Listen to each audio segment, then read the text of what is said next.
Hey guys, and welcome to our latest edition of Tech Feedback, where we answer some of your viewer questions that you posted in our comments throughout the week. Now, these first ones are from Scott's Macworld 2013 video. We went to Macworld this year. Yeah, and how was it? It was empty. So Macworld used to be like this really big, fun conference where Apple would show up and show off all these products. Now, not so much. Not so much. Now it's just iPhone cases and old guys with white beards. Did they have a drum circle this year? They did have a drum circle. Yeah, they had year. a drum circle. It closed on Sunday, but I didn't stick around to see the drum circle. It was like their big thing. They're like, oh, Macworld's gonna close with the drum circle. Who cares? I like drum circles. I went to art school, so I've had my fill of drum circles. All right, Michelangelo 12-8-6-5 wrote in saying, did I meet Gandalf? No, I didn't meet Gandalf, but I did meet a priest who looked like Gandalf who would not let me touch his beard. I know. Party foul. I know. All right, anyway, these next few are from ridiculous tech commercials of Super Bowls past, where we showcased a few commercials that various tech companies have made, most of whom do not exist anymore. Right. So it's kind of funny how they spend like insane amounts of money to get a commercial in the Super Bowl, sometimes successfully, sometimes not. Malkut comments, didn't watch it. I was playing Fallout 3. Instead, I regret nothing. Yeah, you really didn't miss much. I've already kind of put the whole thing out of my mind forever. It's okay. Let's just put it that way.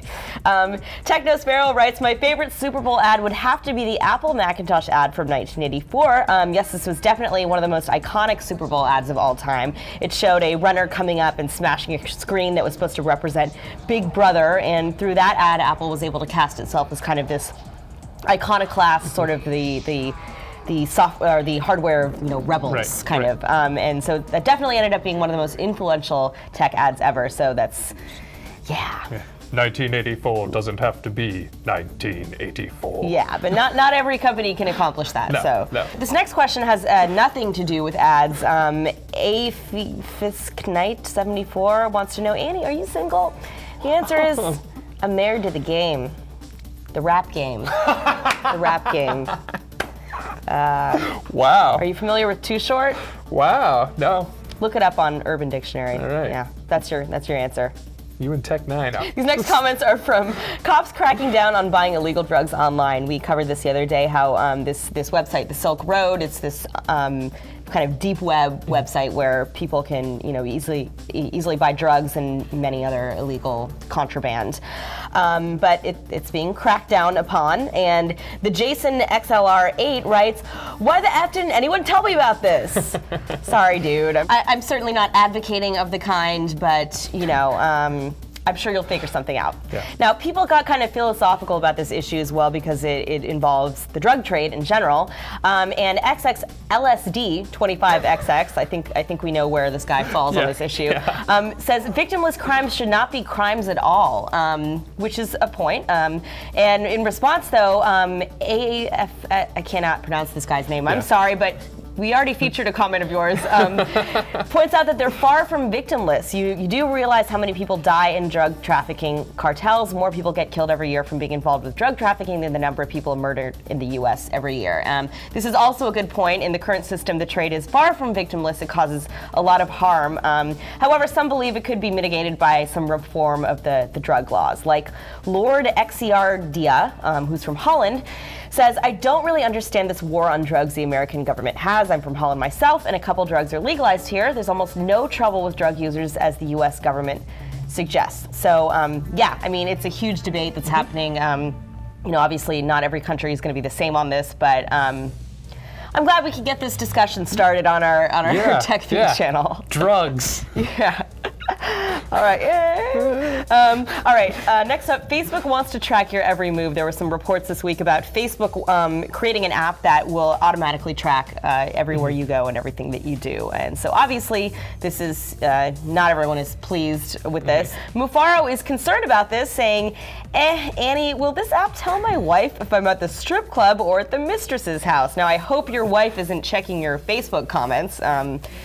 because that could be bad for you. Right, but we'll have to see how it shakes out again. I wouldn't expect it's going to be opt-in. I would advise you to not opt into that if that's the case, or maybe it'll be integrated into the Facebook's existing system and it will be involuntary. We just don't know yet. But in that case, you can set it to post only to you, which means it's just between you and Facebook. Wink, wink. But we just don't know what it's going to look like yet, so we'll see. Also, don't tell your wife to watch this video because you just admitted that you go to the strip club. Yeah. I know you're going to want to tell her because you were on YouTube, but don't do it. It's a bad idea.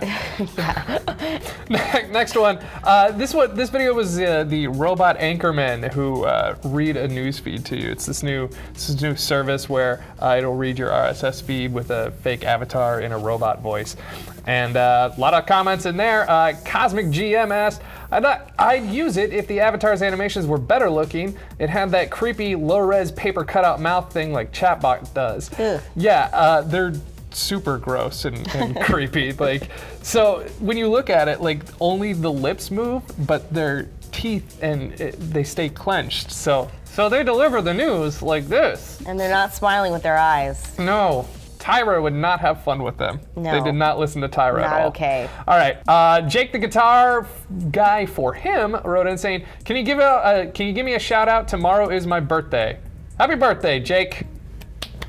You're a year older, and you make excellent decisions in your YouTube viewing habits. So Tektronic Official wrote in asking, can you show us behind-the-scenes videos of the whole crew behind TFN and how much work you do to make a video? Please make one or a poor puppy will be killed. I'm fine with that, actually. Whoa! I'm just kidding. I'm not cool with Look at this girl. This girl does not like puppies. You are an anomaly on the internet, young lady. You do not like puppies or animals. Wow, cute overload gets no traffic from you. Sure, we'll. Just kidding. No, you weren't. We will. Yeah, we'll do one of those videos in the future. All right. The next video was you can't quit Facebook. That's where. There was a study that came out where people were saying that they can't quit Facebook. 61% of people said that they have quit Facebook, but they come back as everyone comes back. So E.S. Rafson wrote in, hey Scott, did you ever try breaking up with Facebook? Will you or will you not, and why? I've actually never left Facebook. Would I like to leave? Sure. It'd be fun to take a break from it. Yeah. You know, there are way too many like people's ugly baby photos all over my feed, and I don't like looking at them. Have you ever quit Facebook? No, I have not. I have a personal page and I have a professional page, and I kind of want to consolidate these at some point, but I've never quit. Well, that's actually, wow, you're looking ahead at these questions. That's an excellent segue, because Russell 28533 wrote in, Scott and Annie, would you say your Facebook or social media footprint in general has increased due to hosting an online tech show? If so, would you say having such a media presence is required or a luxury? Thanks. Also, yes, Scott Zuckerberg will use it. Okay. You know, I made the mistake early on of letting anyone and everyone on my Facebook page, my personal one. I did the same thing. Yeah, so I'm at like thousands of people. I don't know any of them, and it's just a garbage dump. And I can't post a photo anymore without people going, lol, brap, you know, just, and then they start fights with my real friends on photos who make a comment. They're like, you can't say that to Scott. We watch him on the internet. And I'm like, no, they can say that to me because I've known that person for 12 years and it's a joke. Yeah, yeah. I would say absolutely. I would not have anywhere near the follower numbers, or if I weren't hosting a tech show. But I would say at this point it is kind of a requirement if you're doing that sort of work. Anyway, next final video is Bitcoin a legitimate form of currency? This was where we looked a little bit into the status of Bitcoins right now, where they were once kind of this underground currency. Now they're gaining a little bit of legitimacy thanks to Coinbase, for example, which is the company that we talked to. Steve2323 writes, it's only a matter of time before the government cracks down on it. The Fed hates competing currencies. Yes, I think this will be really, really interesting to watch and see what happens with this. U.S. banks are already cooperating with Coinbase, the company we talked to. This is also happening in the central bank in Europe. So it seems if banks are open to working with it, the government will at some point to have to address it and kind of accept that it's happening, as with any truly disruptive technology. Right. So we'll definitely keep an eye on this one, and yeah, it's going to be fun to watch. So I think that wraps it up. yeah, again, always leave us your questions. They don't even have to be on topic at all. Yeah. And we will try to get to as many of them as we can. So thanks for watching. We will see you next week. See ya. Well, tomorrow. Yeah. Or the next video. You know, we're on all the time. Yeah. Every moment of every day. We're here 8 days a week. I've never left. I actually live here. I sleep on this couch. This set is actually, this folds down into a bed. Yeah. With a hole in it. I can't pay my rent anymore. So. Annie's poor. It's okay, Annie. Get you through it. Those bitcoins will get you through it. Strip for bitcoins? Strip for bitcoins. Okay.